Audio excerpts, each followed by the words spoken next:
Welcome to our channel. Today we how to invest in Serum with Voyager, easy tutorial step by step clearly.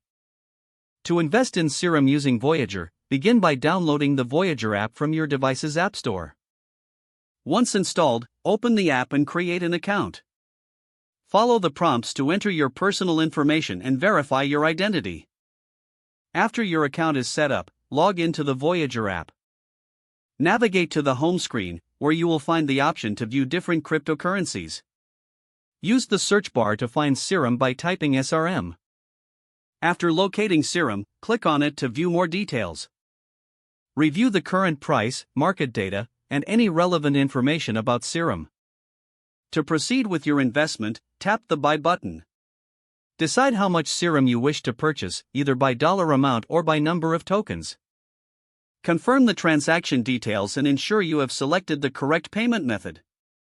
Once you are satisfied, finalize your purchase by tapping the Confirm button. After your order is completed, you can view your newly acquired Serum in your portfolio section. Keep an eye on market trends and manage your investment accordingly. If at any point you want to sell your Serum, simply return to the SRM page and select the Sell option. Follow the same process to select the amount and confirm your sale. Congratulations, you have successfully invested in Serum using Voyager. If the page does not load, refresh the browser or try again in a private or incognito window. Make sure you are using the correct email address, then retype it carefully to avoid small typos. If your password is not accepted, use the Reset option and create a new strong password you can remember.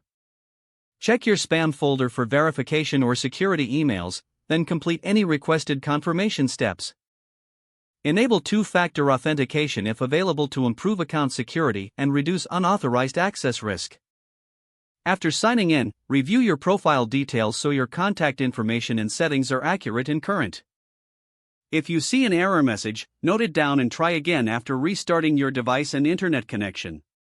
Log out when you finish, especially on shared devices, to keep your account and payment information secure. If the page does not load, refresh the browser or try again in a private or incognito window. Make sure you are using the correct email address, then retype it carefully to avoid small typos. If your password is not accepted, use the Reset option and create a new strong password you can remember. Don't forget to like this video and subscribe to our channel for more step-by-step tech guides.